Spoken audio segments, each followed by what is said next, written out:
একটা ব্যাপার খেয়াল করেছেন, অনেকেই সারা জীবন টাকার জন্য স্ট্রাগল করে,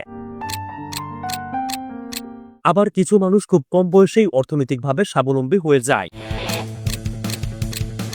কিন্তু এটা কিভাবে ঘটে? চলুন অল্প বয়সে অর্থনৈতিকভাবে স্বাবলম্বী হওয়ার 4টি মনস্তাত্ত্বিক ও প্র্যাকটিক্যাল কৌশল জেনে নেই।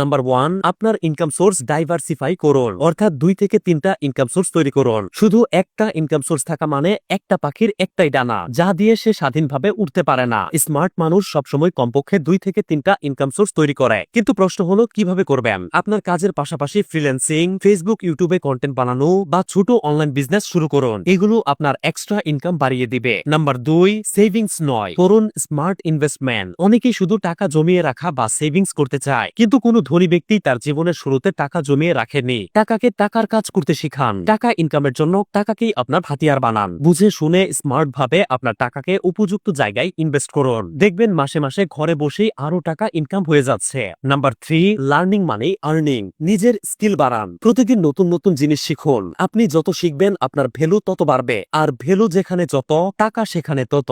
নাম্বার 4, সহজ সরল জীবনযাপন করুন। শুধুমাত্র শো অফ করার জন্য যারা অতিরিক্ত টাকা খরচ করে তারা কখনোই আর্থিকভাবে স্বাবলম্বী হতে পারে না। তাই অন্যকে দেখানো, শো অফ করা, এগুলো না করে টাকাকে কাজে লাগান, গোপনে কাজ করে যান। এই 4টি কৌশল ফলো করলে অল্প বয়সেই হয়ে উঠবেন আর্থিকভাবে স্বাবলম্বী। আপনি কি এই কৌশলগুলোর মধ্যে আপনার জীবনে অলরেডি কোনো কৌশল ফলো করেছেন? কমেন্ট করে জানাতে পারেন। আজকের এই ভিডিওর লাইক হচ্ছে 10,000, তাই ভিডিওটি উপকৃত মনে হলে একটি লাইক দিয়ে পেজটি ফলো করে রাখতে পারেন। আপনাকে অসংখ্য অসংখ্য ধন্যবাদ।